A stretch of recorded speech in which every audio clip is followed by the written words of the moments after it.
Dubbaka municipal ఎన్నికల సమయంలో BRS కు షాక్ తగిలింది. బీఆర్ఎస్ పార్టీ దుబ్బాక పట్టణ అధ్యక్షుడు రాజీనామా చేశారు. తెలంగాణ రాష్ట్ర వ్యాప్తంగా మున్సిపల్ ఎన్నికల నగరా మోగింది. ఈ నేపథ్యంలో అన్ని మున్సిపాలిటీలలో అభ్యర్థులు ప్రజలు విస్తృత ప్రచారాన్ని నిర్వహిస్తున్నారు. సిద్దిపేట జిల్లా దుబ్బాక మున్సిపాలిటీలో బీఆర్ఎస్ పార్టీ పట్టణ అధ్యక్షులు పల్లె వంశీకృష్ణ గౌడ్ బీఆర్ఎస్ పార్టీకి రాజీనామా చేశారు. త్వరలో కార్యాచరణను ప్రకటిస్తానని తెలిపారు. మున్సిపల్ ఎన్నికల నేపథ్యంలో పట్టణ అధ్యక్షుడు రాజీనామా చేయడం బీఆర్ఎస్ పార్టీకి తీరని లోటుగా ఏర్పడింది. రేపు దుబ్బాక మున్సిపాలిటీ పరిస్థితి ఏమైతుందో అర్థం చేసుకోవాలి. నేను ఈ సందర్భంగా దుబ్బాక మున్సిపల్ ప్రజలకు నేను అప్పీల్ చేస్తున్నా, మీరు మంచిని గెలిపించండి, దొంగలను గెలిపించకండి, కబ్జా కోర్లను గెలిపించకండి. ఈ కబ్జా కోర్లను గెలిపిస్తే దుబ్బాక మున్సిపాలిటీని మొత్తం కబ్జా చేస్తారని నేను చెప్తున్నా. ఎప్పుడైతే కర్ణాల శిల్క అనేది నేను చిన్నప్పుడే అన్నలు జెండాలు వాతిన కర్ణాల శిల్కలా ఇవాళ ఈ దొంగలు కొందరు జెండాలు వాతిరు. దుబ్బాక అభివృద్ధి కావాలంటే చుట్టుపక్కల ఎక్కడ కూడా జాగలేని పరిస్థితి ఉంటే అదే కర్ణాల శిల్కలో ఒక 10 ఎకరాలు తీసుకుంటే దుబ్బాక ఆఫీసులకు దేనికో ఉపయోగపడేది కదా. కానీ కొందరు పెత్తందారుల వల్ల ఇవాళ అలా కర్ణాల శిల్క కబ్జా గురైపోయింది. కర్ణాల శిల్కలో ఒక గుంట కబ్జా గురైపోయింది. మనం చూస్తుంటే వెనకడ దొరలు బస్ డిపోకు జాగిస్తే ఆ బస్ డిపో సర్వే నెంబర్లు కథ కరకన కమామిషన్ చేసి అక్కడ సెటిల్మెంట్ చేసుకొని ఆ బస్ డిపో కూడా జాగాను కబ్జా చేసి దుబ్బాక అభివృద్ధికి జాగా లేకుండా చేస్తున్నారు. ఇటువంటి వ్యక్తులు మళ్ళీ వస్తున్నారు. డబ్బు సంచులతోటో లేకపోతే ఇంకో దానికోసమో అసలు రాజకీయాలకు సంబంధం లేని వ్యక్తులు, కాంట్రాక్టర్లు, దొంగలు, బ్రోకర్లు ఇవాళ వచ్చి దుబ్బాక మున్సిపల్ చైర్మన్ పీఠం మీద కూర్చుంటే దుబ్బాకను అమ్మి పారేయడం ఖాయం. దుబ్బాక ప్రజలు అర్థం చేసుకోండి. ఒక సామాన్య వ్యక్తులను గెలిపించండి. సామాన్య బీసీ మహిళను దుబ్బాక మున్సిపాలిటీ చైర్మన్ గా చేయరు. కానీ ఈ దోపిడీ దొంగలకు రాజకీయ పార్టీలకు సంబంధం లేకుండా రాత్రికి రాత్రి దిగచ్చి డబ్బు సంపదలతోటి ఆత్మగౌరవాన్ని కొనుక్కుంటామని చెప్తే దుబ్బాక ప్రజలు అర్థం చేసుకోండి. మీకు అప్పీల్ చేస్తున్నా, మంచిని గెలిపించండి, పార్టీని నమ్ముకున్న వ్యక్తులను గెలిపించండి, పార్టీలో బతుకుతున్న వ్యక్తులను చేయండి. అర్హత ఏంటి? డబ్బు సంచులా? ఎవరికి అసలు సామాన్యులకు నేను ఈ సందర్భంగా నా బీఆర్ఎస్ పార్టీ శ్రేణులకు నేను చెప్తున్నా ఇప్పుడు కూడా. ఎందుకంటే వాళ్ళు నాకు ఆత్మీయులు. ఈ దొంగలు ఆత్మీయులు కాకపోతే పార్టీలో పనిచేసే వ్యక్తులు నాకు ఆత్మీయులు ఉన్నారు. మీకు అప్పీల్ చేస్తున్నా, ఈ నాయకుడు గొంతు కోసే నాయకుడు.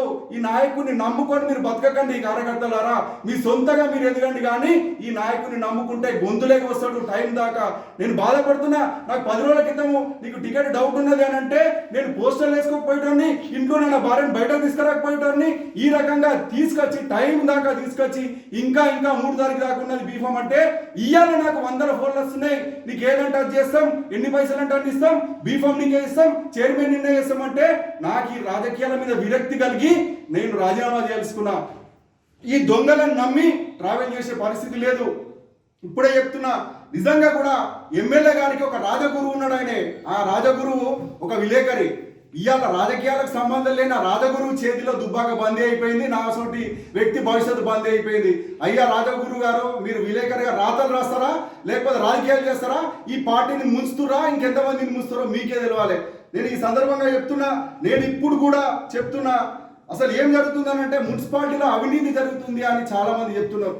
ఎందుకు మాట్లాడుతున్నా ఇదే పరిస్థితి అంటే నాకు బాధ. కొత్తలకు అవకాశం ఇవ్వండి, కొత్త తరాన్ని ఎంకరేజ్ చేయండి. ప్యాలాలకు 1,50,000, నెలకు వాళ్ళ సొంత ట్రాక్టర్లకు 3 లక్షలు, వాళ్ళ ఇటుక బట్టీలకు 3 లక్షలు డీజిల్ పోసుకుంటా దోపిడీ దొంగలు ఉన్నారు. ఇవాళ మళ్ళా జనరల్కి వెళ్ళి బీసీ వచ్చినా కానీ వాళ్ళ చేతుల్లోనే ఉండాలని చెప్పేసి మళ్ళీ వాళ్ళ చేతులు ఉంటేనే ఇవన్నీ సాగుతాయనే ఉద్దేశంతో, ఒక దురుద్దేశంతో రాజకీయాలలో ఇలా చేస్తున్నారు.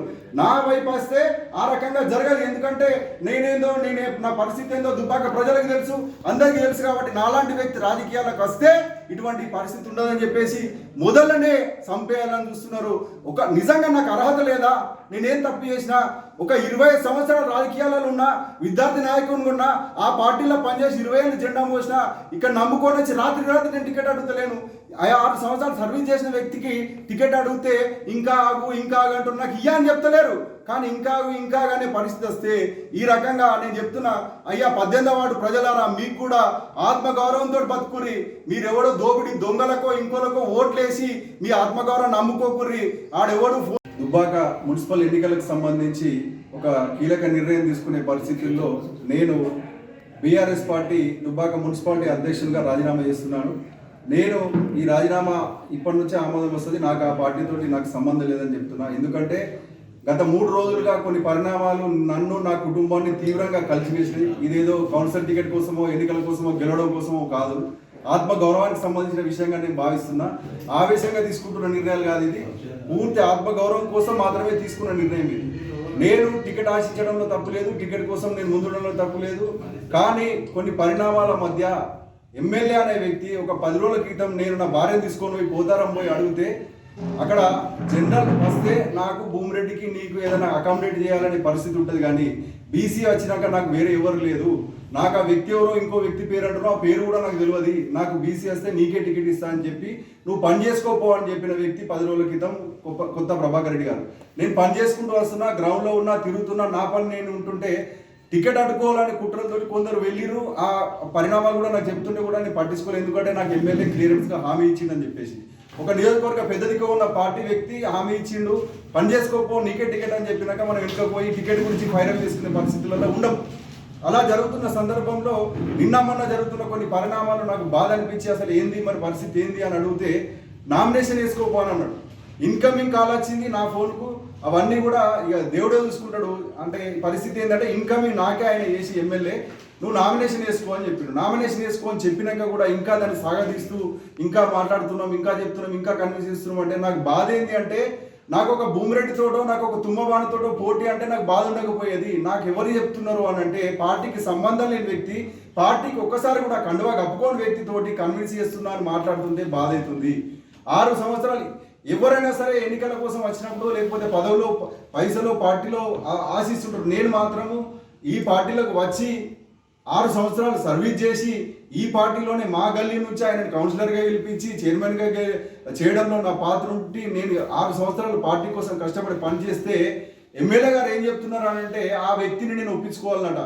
నా బతుకు నేను పార్టీకి పని చేసుకుంటూ నేను వస్తుంటే నాకు బాసు పార్టీయో కేసీఆర్ హరీష్ రావు కాదు, ఆ భూమిరెడ్డి అనే వ్యక్తి అంతా భూమిరెడ్డి దగ్గర పోయి ఒప్పించుకోవాలని అంటున్నాను. అంటే నా బతికేందన్నా నేను వాళ్ళని ఒప్పించుకోవాలని. అయినా కానీ నా భార్యను తీసుకొని పోయి వాళ్ళ ఇంటికి పోయి మాట్లాడినా. ఆ తర్వాత నిన్న కూడా వెళ్ళి మా మిత్రులతో పోయి మాట్లాడుతుంటే ఆ మాజీ చైర్మన్ గన్నె వనిత భూమిరెడ్డి గారు ఏం మాట్లాడుతున్నారు అంటే నేను ఇంకా చైర్మన్ నేను దుబ్బాకకు ఆ వార్డు నాది, నేను ఇట్లా నూనె పోస్తే ఎత్తుకునేటట్టు అభివృద్ధి చేసుకున్న ఆ వార్డుని ఇంకా 1వ వార్డు ఆయనకు ఆ సిట్టింగ్ ఆయనకు టికెట్ వారేసిరు. నా టికెట్ కూడా నేను పారేయమని చెప్పిన. అక్కడ నేను కుక్క నిలబెట్టుకున్నా గెలుస్తుంది. నేను అట్లా చేసిన అక్కడ అంటే ఈ కుక్కను కాదలుచుకోలేదు. నాకు టికెట్ కోసమో లేకపోతే పార్టీ కోసమో రాజకీయాల కోసమో నేను లేను. ఒక ఆవేశంగా తీసుకున్న నిర్ణయం కాదు, ఆత్మ గౌరవానికి సంబంధించిన విషయం. నేను సర్దార్ సర్వాయి పాపన్న వారసుని, నేను ఒక నీలకంఠ వారసుని, నేను ఒక బడుగు బలహీన వర్గాలకు చెందిన వ్యక్తిని, నేను పోతులూరు వీరబ్రహ్మేంద్ర స్వామి వారసుని. కానీ కుక్కర్ మాత్రం నేను కాదలుచుకోలేదు. నాకు ఈ రాజకీయాలు అవసరం లేదని నేను అనుకుంటున్నా. ఎందుకనంటే ఇటువంటి పరిస్థితుల్లో ఎమ్మెల్యే గారు ఎటుపోతున్నారో అర్థం కాని పరిస్థితుల్లో ఈ మధ్యనే మనం చూసినాం. పోతారంలో ఒక కాంగ్రెస్ పార్టీ వ్యక్తిని యునానిమస్గా ఆయన సర్పంచ్ చేసుకున్న సొంత గ్రామంలో. ఇప్పుడున్న పరిస్థితుల్లో దుబ్బాక మున్సిపాలిటీ ఎన్నికల్లో ఏం జరుగుతుందంటే కొందరు దొంగలు ఇన్ఛార్జీలుగా వచ్చి డబ్బు సంచులు మూటలు మోసుకుంటూ చైర్మన్ ఆశాభావుల దగ్గర డబ్బులు తీసుకొని మిగతా వాళ్ళని గొంతులు కోసే పరిస్థితుల్లో ఉండి చూస్తున్నారు. కానీ జరుగుతున్న పరిస్థితులు ఏంటంటే రాజ్యాంగబద్ధ పదవిలో ఉన్నటువంటి ఒక వ్యక్తి కూడా దీంట్లో ఇన్వాల్వ్ అవుతుండు రాజకీయాల్లో.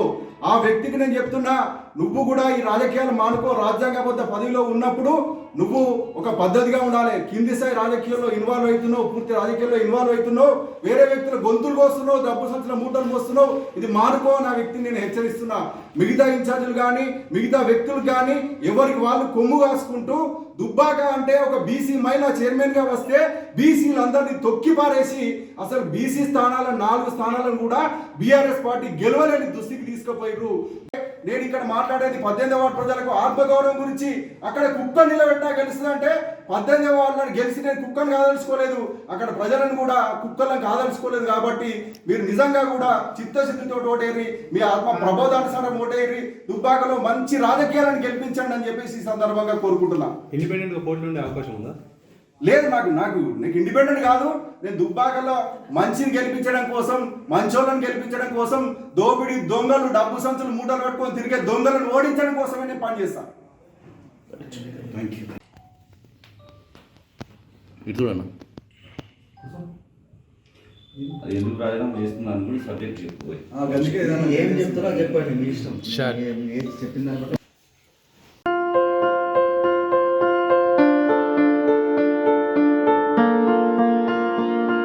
సంస్కృతి సంప్రదాయం ప్రేమ ఆప్యాయత రాజసం ఉట్టిపడే వేడుకలకు అనువైన ప్రదేశం MLN కన్వెన్షన్ హాల్. కని విని ఎరుగని రీతిలో జరిగే మీ ఇంటి కళ్యాణ వైభోగానికి అందమైన కళ్యాణ వేదిక MLN convention hall. MLN convention hall ప్రత్యేకతలు: సువిశాలమైన wedding halls, centralise AC, banquet hall మరియు విశాలమైన డైనింగ్ హాల్, వధువరుల కోసం ప్రత్యేక AC మరియు నాన్ AC గదులు, నక్షత్రాల వెలుగులో పచ్చని పచ్చికపై పార్టీల కోసం అనువైన గార్డెన్. MLN కన్వెన్షన్ లో CCTV పర్యవేక్షణతో పూర్తి భద్రత, 2000 వాహనాలు పార్కు చేసేందుకు సువిశాల పార్కింగ్ సౌకర్యం.